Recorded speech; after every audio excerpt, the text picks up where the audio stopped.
আল্লাহর পক্ষ থেকে বেশি নিয়ামত পাবো, আমাদের প্রতি আল্লাহর নিয়ামত আরো বাড়িয়ে দিবেন।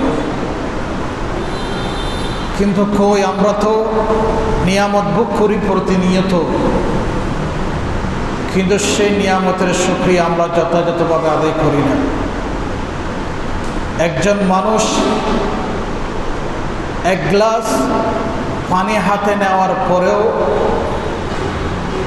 এক গ্লাস পানি হাতে নিলেও আল্লাহর নিয়ামত, এই নিয়ামতের শুকরিয়া আদায় করা দরকার। কারণ অনেক তো মানুষ আছে যাদের হাত আছে, গ্লাস হাতে তোলার মতো সেই ক্ষমতা নাই।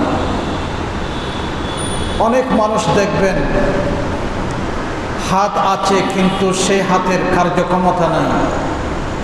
আবার অনেক মানুষের তো হাতেই নেই। তো সুতরাং আল্লাহ আমাকে হাত দিয়েছেন, ওই হাত দিয়ে আমি গ্লাস হাতে নিয়ে আমার মুখে পানি দেওয়ার এই সুযোগ আল্লাহ আমাকে দিয়েছেন। সুতরাং এটার জন্য আল্লাহর দরবারে শুকরিয়া আদায় করা দরকার। আবার অনেক মানুষ পানি নিয়ে গালের মধ্যে, মুখের মধ্যে দেয়, কিন্তু সেই পানি নাকে এবং মুখে উঠে অনেক সময় মানুষের বিভিন্ন ধরনের সমস্যা হচ্ছে। এমনকি পানি আটকেও অনেক মানুষ মারা যাওয়ার সেই ইতিহাসও রয়েছে। তো আমি নিরাপদে খুব সহজে আমার এই পানিটা আমার ভিতরে যে ঢোকাতে পেরেছি, এটার জন্য আমার শুকরিয়া আদায় করা দরকার। এটাও তো আমার হতে পারত যে হয়তোবা কোনোদিন আমি মুখে পানি দিলাম, আমার পানি ভিতরে ঢুকলো না, ঢোকার আগেই আমি চলে গেলাম। তো আমি যে সহজেই পানিটা আমার ভিতরে প্রবেশ করাতে পারছি, এটাও আল্লাহর দরবারে শুকরিয়া আদায় করা দরকার। কিন্তু বললেই কি হবে, অনেক তো বলা হয়, অনেক কিছু বলা হয়, কিন্তু বিবেক বলে একটা কথা আছে। আপনি বিবেকের কাছে প্রশ্ন করলেও বিবেক আপনাকে একই কথা বলবে। যেমন গতকাল এই ঈদের আগে আপনাদের সামনে অনেক কিছু সংক্ষেপে অনেক কিছু বলার সুযোগ হয়েছে, কিন্তু কয়জন মানুষ সেই কথা আমরা স্মরণ রাখতে পেরেছি? যতক্ষণ বলেছিলাম, যতক্ষণ শুনেছিলাম, ততক্ষণ আমাদের স্মরণে ছিল। যখন ক্ষেত্রের মধ্যে এটা প্রয়োগ করতে গেলাম, তখন অধিকাংশ মানুষের সেটা স্মরণ আমাদের নেই। তো সেই জন্য বলছি, আমাদের ভিতরে একটা বিবেক নামের একটা আদালত আছে। সেই বিবেকও আমাদের অনেক কাছে মারা গেছে, অনেক আগেই মারা গেছে। সেই বিবেকের জানাজা অনেক আগেই হয়ে গিয়েছে। নয়তো অনেক কিছু বলা হয়, অনেক কিছু শোনা হয়, অনেক কিছু দেখা হয়, কিন্তু আমাদের বিবেক দিয়ে সেটা আমরা বিচার করার সেই সুযোগ আমরা কাজে লাগাই না। তো সেজন্য বলছি, বিবেক আমার আছে, আপনার আছে, সকলেরই বিবেক দিয়ে আল্লাহ আমাদেরকে মূল্যায়ন করেছেন, মূল্যবান করেছেন। সেই বিবেকের কাছে আমরা প্রশ্ন করতে পারি।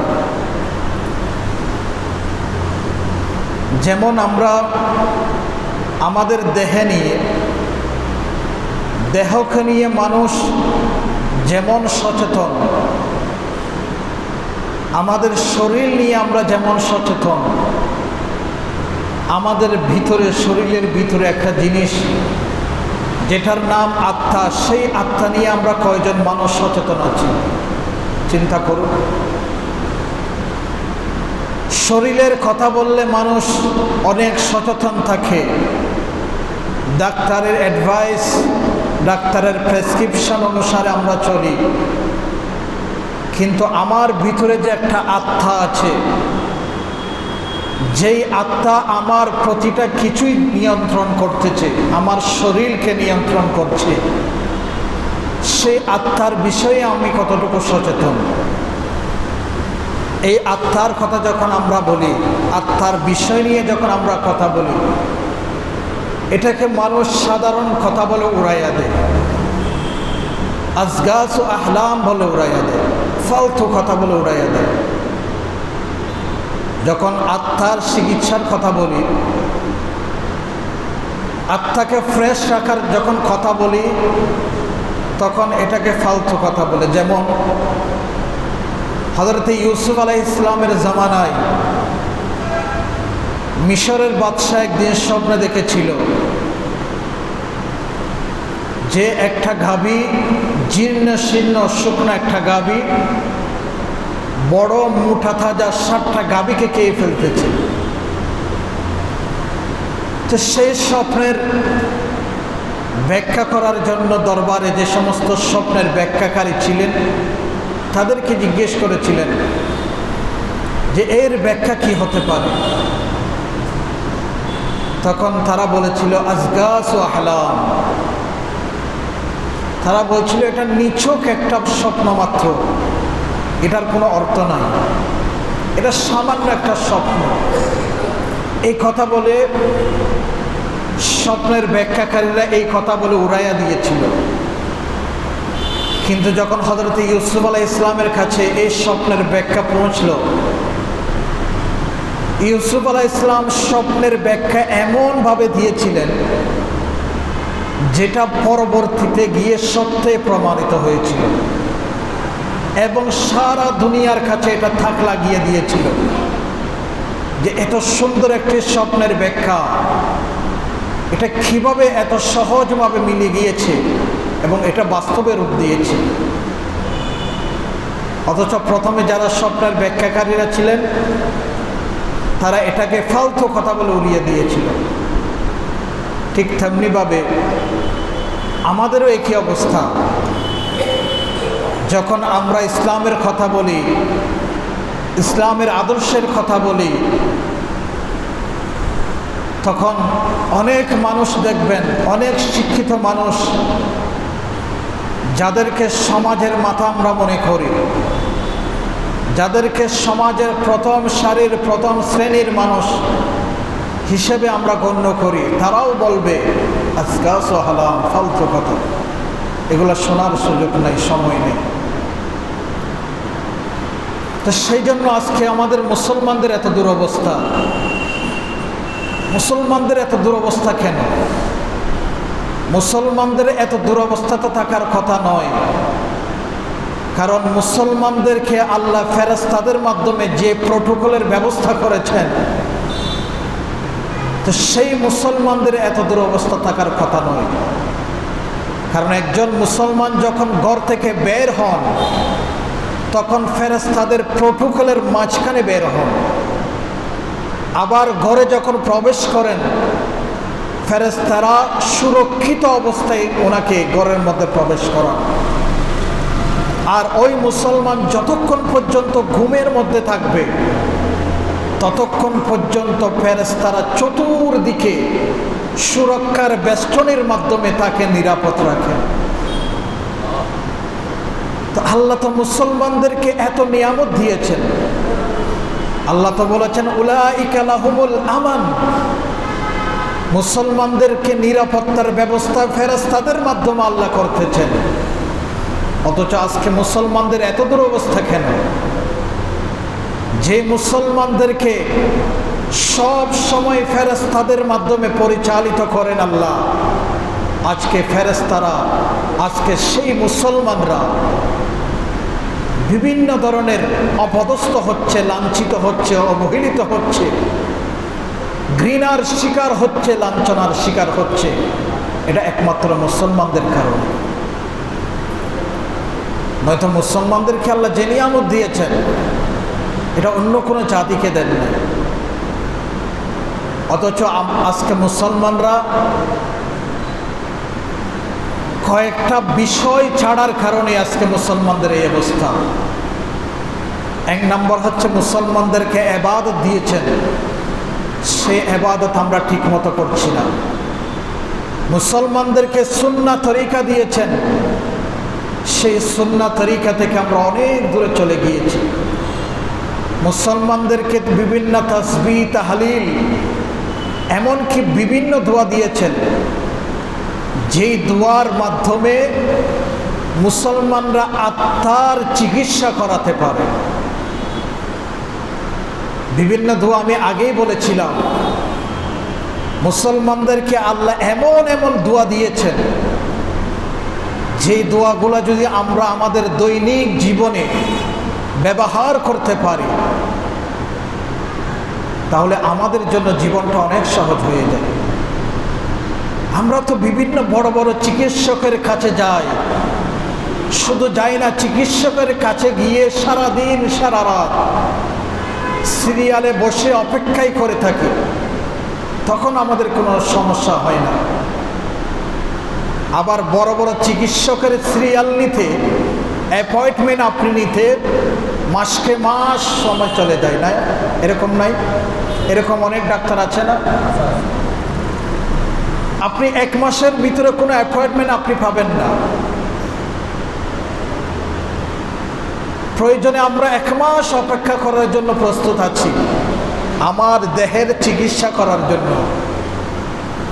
কিন্তু আমার ভিতরে যে আত্মা আছে, যেই আত্মাটা দেহকে পরিচালনা করছে, সেই আত্মাকে সতেজ রাখার জন্য আল্লাহ আমাকে বিভিন্ন দোয়া শিখিয়েছেন। সেই দোয়াগুলো আমরা কয়জন মানুষ তেলাওয়াত করতেছি, আমল করতেছি? কয়জন মানুষ আছে আমরা সেই দোয়ার অনুসরণ করতেছি? অথচ হাদিস শরীফের মধ্যে এসেছে, যেই ব্যক্তি অজু অবস্থায় বিছানায় যাবে, অজু অবস্থায় ঘুমাতে যাবে, ওই বিছানা ফেরেশতারা দখল করে নেবে। অর্থাৎ যেই ব্যক্তি অজু করে ঘুমাতে যাবে, সেই ব্যক্তিকে কোনো শয়তান বিছানার মধ্যে কোনো ধরনের ক্ষতি করতে পারবে না।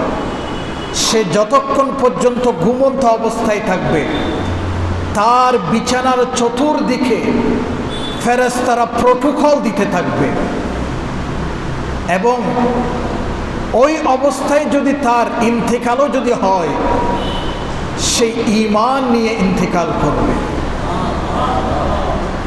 তা আপনি জিজ্ঞেস করতে পারেন, হুজুর ঘুমাইতে গেলে তো আমার অজু ভেঙে যাবে। হ্যাঁ, ঘুমাতে গেলে আপনি অজু ভেঙে যাবে, ঘুম গেলে অজু ভেঙে যাবে, কিন্তু আপনি কোন অবস্থায় ঘুমাতে গিয়েছেন সেটাই দেখার বিষয়। আপনি কি অজু অবস্থায় ঘুমাতে গিয়েছেন নাকি অজু ছাড়া ঘুমাতে গিয়েছেন সেটাই দেখার বিষয়। আপনি অজু করে ঘুমাতে গিয়েছেন, ঘুমানোর কারণে আপনার অজু ভেঙে গিয়েছে, এটা দেখার বিষয় নয়। যখন আপনি অজু অবস্থায় ঘুমাতে যাবেন, তখন ফেরেশতারা আপনাকে চতুর্দিকে নিরাপত্তার বেষ্টনীর ব্যবস্থা করে দিবেন। আগে তো আপনাকে বাঁধ দিতে হবে। বিভিন্ন বন্যা কবলিত স্থানে বন্যা আসার আগে আমরা কি করি? বাঁধ দিয়ে থাকি না? তো আপনি যদি বাঁধ দিয়ে থাকেন, তাহলে অভিযোগের আঙ্গুল কারো উপরে আসবে না। আপনি বাঁধ দিয়েছেন, প্লাবনের কারণে বাঁধ ভেঙে গিয়েছে, এটা কেউ অভিযোগ করবে না। যদি আপনি বাঁধও দেন নাই, তাহলে এই অভিযোগ তো আপনার উপর আসবে, ঠিক না? তো সেই জন্য বলছি, আপনি কি ঘুমাতে যাওয়ার আগে অজু করেছেন কিনা সেটা দেখার বিষয়। ঘুমাতে গেলে অজু ভেঙে গিয়েছে সেটা দেখার বিষয় না। তো আল্লাহ আমাদেরকে বিভিন্ন তরতিব শিখিয়ে দিয়েছেন, আবার এমন কিছু ইবাদত দিয়েছেন যেগুলো অবশ্যই করার জন্য আমাদেরকে হুকুম দিয়েছেন। যেমন নামাজ দিয়েছেন, যেই নামাজ আমাদেরকে অবশ্যই আদায় করতে হবে। সেই জন্য নামাজের 4 সুরত। কয় সুরত? আপনি দাঁড়িয়ে নামাজ পড়তে পারছেন না, বসে নামাজ পড়ার সেই হুকুম আছে। বসেও নামাজ আদায় করতে পারতেছেন না অসুস্থতার কারণে, প্রয়োজনে শুয়ে হলে আপনাকে নামাজ আদায় করতে হবে। শুয়ে শুয়ে আপনি নামাজ আদায় করার সেই সুযোগ আপনার নাই, ইশারা হলেও আপনাকে অবশ্যই নামাজ আদায় করতে হবে, 5 ওয়াক্ত নামাজ। তো এই নামাজের যদি এত গুরুত্ব না হতো, নামাজের 4 অবস্থা আমাদের জন্য করতেন না। দাঁড়িয়ে নামাজ পড়তে পারছেন না, বসে নামাজ পড়ুন, বসে পড়ছেন না, শুয়ে পড়ুন, শুয়ে পারছেন না, ইশারা হলেও আপনাকে নামাজ আদায় করতে হবে। অথচ সেই নামাজ, আমাদের সুস্থ শরীর, সুস্থ দেহ নিয়ে আমরা নামাজ আদায় করছি না। কত ওয়াক্ত নামাজ আমার চলে যাচ্ছে, সেই নামাজের খবর আমাদের নাই। ঠিক তেমনিভাবে আমাদেরকে রোজা দিয়েছেন, হজ দিয়েছেন, যাকাত দিয়েছেন, এগুলো আমাদেরকে অবশ্যই করার জন্য বলেছেন। কিন্তু অনেক মানুষ, অধিকাংশ মানুষ আছি আমরা, এগুলো যে আমাদেরকে করতে হয় সেটা পর্যন্ত আমরা ভুলে গিয়েছি। তো সেই জন্য বলছি, এই সমস্ত কিছু, সব কিছু আত্মার উপাদান। আমার ভিতরে যে একটা আত্মা আছে, আমার ভিতরে যে একটা কলব আছে, সেই কলব, সেই আত্মাকে সুস্থ রাখার জন্য বড় একটা উপাদান ইবাদত করা। একটা জিনিস মনে রাখবেন, আত্মার উপাদানের ভিতরে দেহের উপাদান রয়েছে, কিন্তু দেহের উপাদানের ভিতরে আত্মার উপাদান নেই। একজন মানুষের কলব যদি সতেজ থাকে, মজবুত থাকে, পিওর থাকে, তার দেহটা পিওর থাকে, ঠিক না? পরীক্ষা করে দেখবেন, যে মানুষটি 5 ওয়াক্তে 5 বার ওয়াক্ত মোতাবেক নামাজ আদায় করে, ফজরের ওয়াক্ত মোতাবেক ফজরের সালাত আদায় করে, ওই মানুষের শরীর সতেজ থাকে। একটু পরীক্ষা করে দেখবেন, যারা এই কাজ করেন তাদেরকে জিজ্ঞেস করিয়েন, তাদের শরীরের মধ্যে তেমন কোনো রোগ থাকে না। কিন্তু যারা এই 5 ওয়াক্ত নামাজ সঠিকভাবে সঠিক সময়ে আদায় করে না, সে যুবক হলেও তার শরীরের মধ্যে অনেক সময় বড় ধরনের রোগের বাসা বাঁধে। তো সেই জন্য বলছি, আত্মার উপাদান যেভাবে মানুষের ভিতরে রয়েছে, আত্মার উপাদান যদি আপনার শরীরের মধ্যে থাকে, সেই আত্মার উপাদান দিয়ে আপনার শরীর রিকভার হয়ে যাবে। কিন্তু শরীরের উপাদানের মধ্যে আত্মার উপাদান নাই। আপনারা একটু দেখেন, চিন্তা করে দেখুন না, যে মানুষ শরীর নিয়ে অনেক সচেতন, স্বাস্থ্যসম্মত খাবার গ্রহণ করে, ডায়েট মেনটেন করে চলে, বিভিন্ন ধরনের ব্যায়াম করে, সকালের নামাজ না পড়লেও কিন্তু ভোরে ভোরে উঠে সে 1 মাইল হাঁটতে, এটা বাদ দেয় না। শরীরের প্রতি অনেক যত্নবান, কিন্তু এত যত্ন হওয়া সত্ত্বেও অনেক মানুষের শরীরে বিভিন্ন ধরনের রোগ বাসা বাঁধতে দেখা যায়, ঠিক না? তো আমি এত সচেতন হয়ে লাভটা কি হলো? এত সচেতন হয়ে লাভটা কি হলো? যদি শরীরের প্রতি সচেতন থাকলে, শরীর যদি নিরাপদ থাকে, যারা বিজাতিরা আছে তাদের মতো তো সচেতন আর পৃথিবীর মধ্যে আর কেউ নেই। তারা খাবারের মধ্যে অনেক ডায়েট মেনটেন করে চলে, আবার সময় অনুযায়ী ব্যায়ামও করে। তো তাদের এত রোগ কেন? তাদের ক্যান্সার এত বেশি কেন? তারা ডিপ্রেশনের মধ্যে এত ভুগেন কেন? রাতের বেলায় তাদের ঘুম কম হয় কেন? ডায়াবেটিস তাদের বেশি কেন? তারা তো সবচেয়ে নিরাপদ থাকা দরকার ছিল, কারণ তারা তো সচেতন বেশি থাকেন।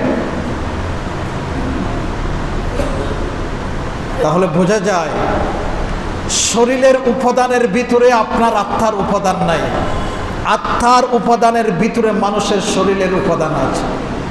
তো সেই জন্য আল্লাহ আমাদেরকে যেই উপাদানগুলো আত্মাকে মজবুত করার জন্য দিয়েছেন, আত্মাকে সতেজ রাখার জন্য যে উপাদানগুলো দিয়েছেন, সেগুলাকে আমাদেরকে আমল করতে হবে।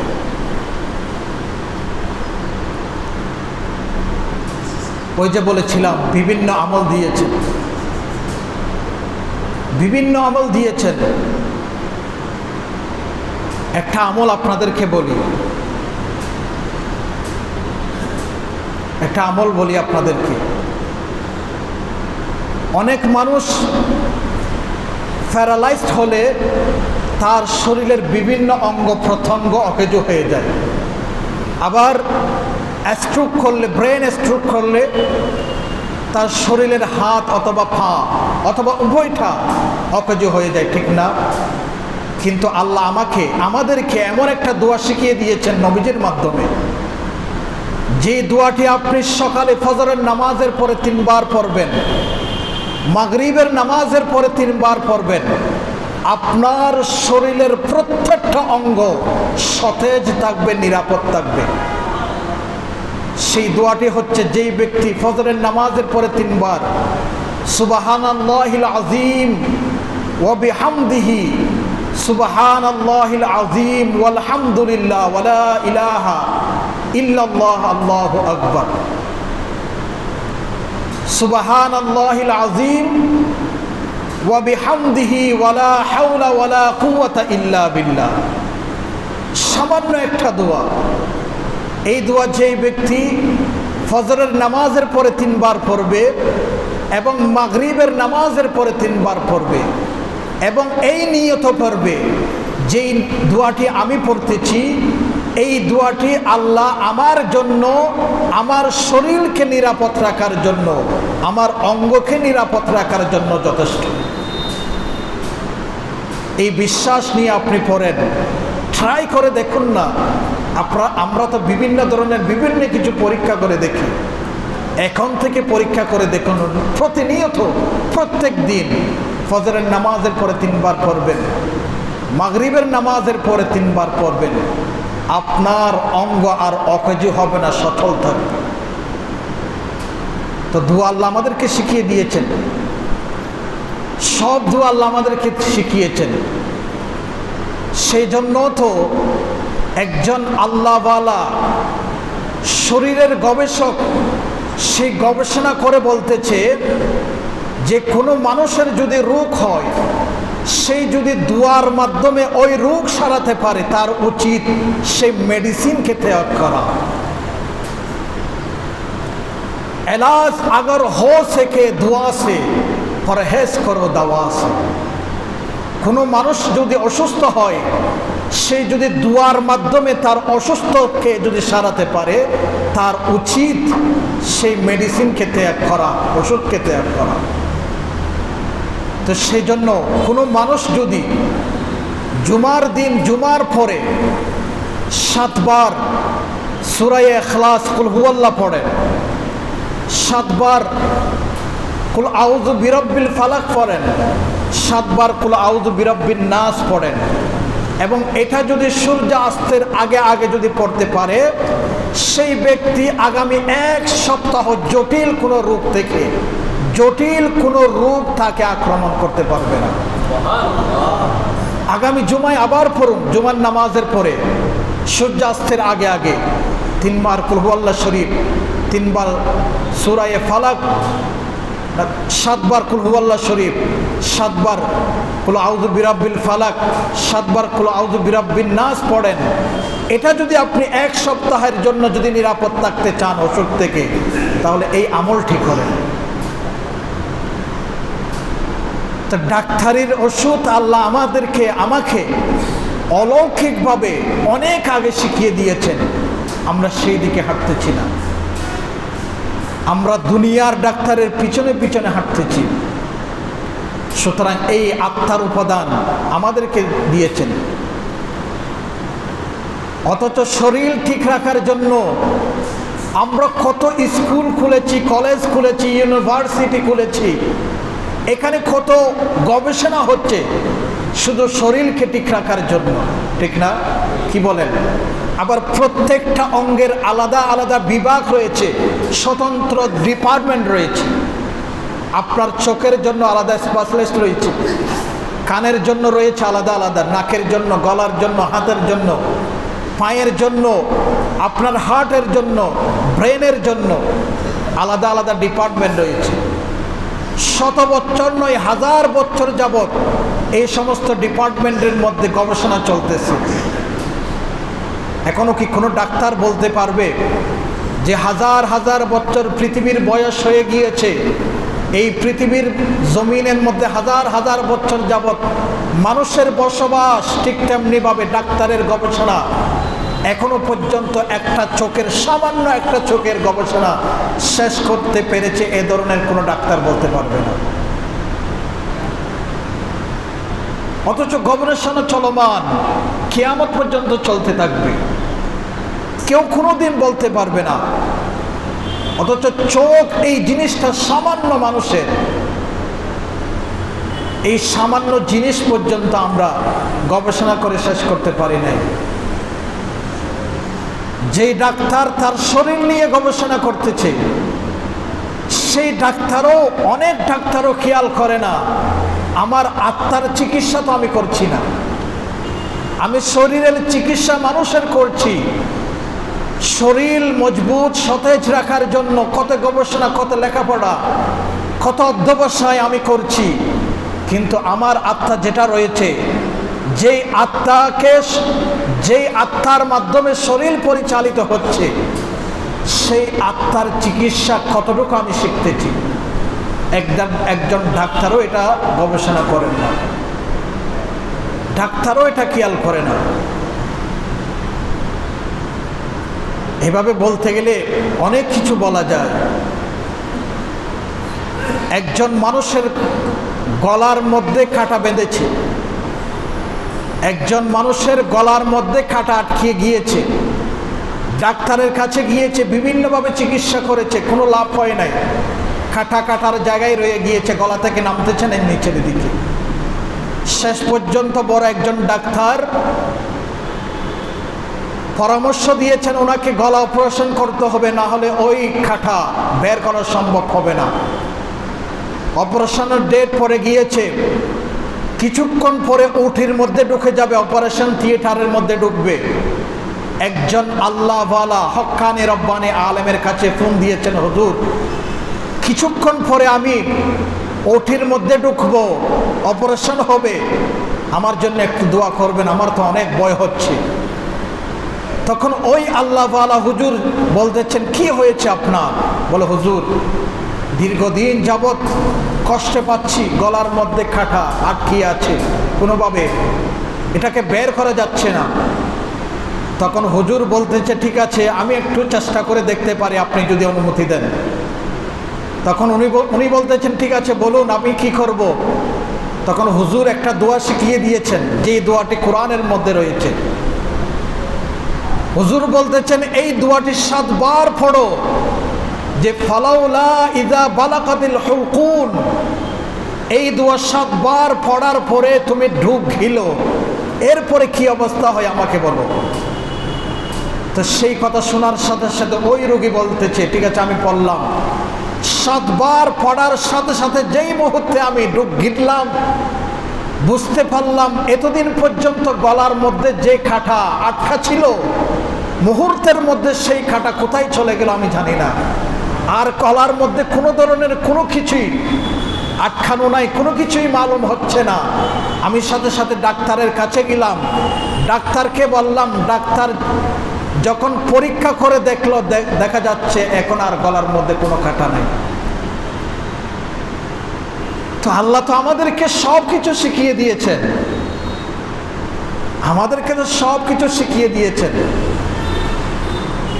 এই যে এখন এই কথাটি বললাম, ফালাউলা ইযা বালাগাতিল হুলকুম, আপনাদেরকে শিখিয়ে দিয়েছি। কেউ তো আমাকে 10 টাকা 20 টাকা কেউ ফিস দেবেন না, দিবেন? কিন্তু ডাক্তারের কাছে যান এই গলার কাটার জন্য, প্রথমে ভিজিট নিবে 1000 টাকা, 1500 টাকা, আবার পরীক্ষা করার জন্য নিবে আরো কয়েক হাজার টাকা, আবার প্রেসক্রিপশন মেডিসিন দিবেন আরো কয়েক হাজার টাকা। এটা দেওয়ার জন্য আমরা প্রস্তুত আছি। এটা এমনি বললাম। যাই হোক, যেটা বলছিলাম, সুযোগ আমাদের সামনে সব কিছু রেখেছেন আল্লাহ, সব কিছুর সুযোগ রেখেছেন, কিন্তু আল্লাহর সুযোগ আমরা গ্রহণ করছি না। মানুষের সুযোগ নিয়ে আমরা পড়ে আছি। মানুষ কি বলে, মানুষ আমাকে কি পরামর্শ দিচ্ছেন সেটা নিয়ে আমরা পড়ে আছি। আল্লাহ আমাকে কি বলতেছেন সেটা বলতেছি না। সেজন্য কোরআন হাদিস গবেষণা করে একজন মনীষী বলতেছে যে आसमां के तू देख पूरा ना उतरो फिर कहना, आसमां के तो देख पूरा ना उतरा तो फिर कहना। আল্লাহ বলতেছেন তুমি আগে পরীক্ষা করে দেখো, 100-এ 100 না হলে আমাকে বলবা। তা আমরা তো সেই পরীক্ষাও করতে চাচ্ছি না। আল্লাহ যেটা করতে বলেছেন সেটাও আমরা করছি না। আমরা মানুষ যেটা বলছে, ওই যে ডাক্তারে বলছেন আপনাকে ঘুম থেকে উঠে সকালে ভোরে ভোরে 1 ঘন্টা হাঁটতে হবে, সেটাই আমরা করতেছি। কিন্তু আল্লাহ যে বলেছেন তোমাকে সূর্য ওঠার আগে 4 রাকাত ফজরের নামাজ পড়তে হবে, এই কাজ আমরা কেউ করছি না। ডাক্তারের কথা অনুসরণ করতে গিয়ে ভোরে আমি উঠে যাচ্ছি, কিন্তু ফজরের নামাজের জন্য আমি ভোরে উঠতেছি না। তো অসুখ তো আমাদেরই হবে, দুরবস্থা তো আমাদেরই হবে। দুনিয়ার মানুষ দেহকে সাজানোর জন্য বিভিন্ন বডির জন্য, বডিকে সাজানোর জন্য বডির পার্লার করেছেন, ঠিক না? আমার শরীরকে সাজানোর জন্য বিভিন্ন ধরনের টেকনোলজি, বিভিন্ন ধরনের মেডিসিন, কত কিছুই না আমরা শরীরের মধ্যে ব্যবহার করতেছি। এটা শুধু বডিকে সাজানোর জন্য, আমার শরীরকে সাজানোর জন্য। কিন্তু আল্লাহর বলিগণ, নবীগণ, রসুলগণ মানুষের বডিকে সাজানোর জন্য উদ্যোগ নেন না, মানুষের আত্মাকে সাজানোর জন্য তারা ব্যবস্থা নেন। সেজন্য যুগে যুগে যত নবী রসুল এসেছেন এবং আল্লাহর বলিরা কিয়ামত পর্যন্ত আসবেন, তারা মানুষের আত্মাকে সাজানোর জন্য ব্যবস্থা নেবেন। যদি আপনার আত্মার সাজানো হয়ে গিয়েছে, আত্মাকে আপনি সতেজভাবে সুন্দরভাবে সাজাতে পেরেছেন, আত্মার পাশাপাশি আপনার শরীরও সুন্দরভাবে সজ্জিত হয়ে যাবে। আর দুনিয়ার মানুষ যে বডিকে সাজানোর জন্য বিভিন্ন ধরনের উপাদান, বিভিন্ন ধরনের মাধ্যম ব্যবস্থা নিচ্ছেন, তারা তাদের বডি সতেজ থাকবে, কিন্তু আত্মা কোনো দিন সতেজ থাকবে না। সেজন্য আমাদের উচিত আমাদের শরীরের আগে আমাদের আত্মাকে সাজানো দরকার। সেজন্য আল্লাহর ওলিদের সুহবতে থাকার জন্য বলেছেন, আল্লাহর ওলিদের দরবারে যাওয়ার জন্য বলেছেন। আল্লাহর ওলির সুহবতে যদি আপনি থাকতে পারেন, তাহলে আপনার এই অন্তর, এই কলব, যেই কলব অসুস্থ হয়ে গিয়েছে, আল্লাহর ওলির সুহবতে থাকতে থাকতে থাকতে থাকতে আপনার সেই কলবটা পরিষ্কার হয়ে যাবে। রোগে আক্রান্ত কলব রোগ মুক্ত হয়ে যাবে, আপনার সতেজ হয়ে যাবে। যদি আপনার আত্মা সতেজ হয়ে যায়, পুরো দুনিয়া আপনার জন্য সহজ হয়ে যাবে। সেজন্য আসুন, ওই যে বলেছিলাম আজকে আমাদের মুসলমানদের দুরবস্থার কারণ আমরা আমল ছেড়ে দিয়েছি। এই সমস্ত আমলগুলো আমরা ছেড়ে দিয়েছি।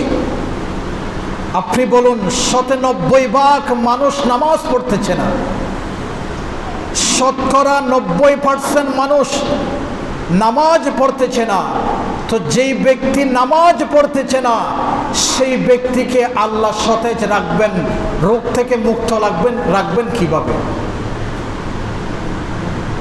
যেই মানুষগুলো আল্লাহর দরবারে এসে সিজদাই দিচ্ছে না, আল্লাহর কুদরতের পায়ে সিজদা দিচ্ছে না, তো তার দোয়াকে আল্লাহ কবুল করবেন বলেন? সে যদি অসুস্থ হয়ে যায়, সে যদি আল্লাহর দরবারে শেফা কামনা করে, আল্লাহ তাকে কি জন্য শেফা দিবেন বলেন? সে তো বেনামাজি, সে তো আল্লাহর নাফরমান ব্যক্তি। তা আপনার দোয়া যদি কবুল করাতে চান, আপনার শেফা কবুল করাতে যান, রোগ থেকে শেফা হাসিল করতে চান, তা অবশ্যই আল্লাহর দরবারে আসতে হবে। আল্লাহর দরবারে এসে নামাজ পড়ে আল্লাহর কাছে ফরিয়াদ করতে হবে, আগিসনি ইয়া রাব্বাল আলামিন, হে আল্লাহ আমাকে সাহায্য করুন। তখন আপনার ওই কথা আল্লাহর দরবারে কবুল হয়ে যাবে, যেটা গতকাল বলেছিলাম। অথচ এখন মানুষ হুজুর থেকে পানি পড়া নেই, ফুক নেয়। আবার সেই পানি পড়া যদি কাজ না হয়, হুজুরের দিকে আঙ্গুল তুলে বলে আপনার পানি পড়া তো কাজে আসে না। তো আপনার কাছে আমার পানি পড়া, হুজুরের পানি পড়া কাজে কিভাবে আসবে? আপনার যে অবস্থা, আপনি তো ইসলামের শরীয়তের ভিতরের মধ্যে নাই, আপনি তো 5 ওয়াক্ত নামাজ সময় অনুযায়ী পড়তেছেন না, আপনি তো বিভিন্ন আমল করতেছেন না। আপনাকে পানি পড়া নয়, আপনার দিকে যদি বোমা যদি মারা হয় তাহলেও তো কোনো কাজে আসবে না। আপনার পানি নয়তো পানি পড়া, ফুক, এটার তাসির এখনো আছে। কারণ এগুলা তো আল্লাহর কালাম তেলাওয়াত করে দেওয়া হয়, ঠিক না? কি বলেন? যদিও বা হুজুরের জবান থেকে দেওয়া হয়েছে, এটা তো আল্লাহর কালাম তেলাওয়াত করে দেওয়া হয়েছিল। তো আল্লাহর কালামের তাসির এখনো আছে। তো সেজন্য আসুন, দুনিয়ার এই সমস্ত কিছু আমরা যদি এই সমস্ত কিছুর প্রতি মুখাপেক্ষী না হয়ে আল্লাহর দেওয়া নিয়ামত এবং শরীয়ত নিয়ম কানুনের দিকে যদি আমরা ঝুঁকি এবং এগুলা যদি আমি আমল করি, তাহলে অবশ্যই বিভিন্ন দোয়া যেগুলা এই মুখতসর সময়ে আপনাদেরকে শোনালাম, শিখালাম, এগুলার মাধ্যমে আপনি নিরাপত্তা পাবেন। আসুন, আল্লাহ আমাদের সবাইকে বিভিন্ন দোয়া শিখে এগুলো যথাযথভাবে আমল করে আমাদের বাস্তব জীবনে যদি আমরা ফল পাই, সেই তৌফিক আল্লাহ আমাদের প্রত্যেকে দান করুন। আমিন। ওয়া আখিরু দাওয়ানা আলহামদুলিল্লাহি রাব্বিল আলামিন। আসসালামু আলাইকুম ওয়া রাহমাতুল্লাহ।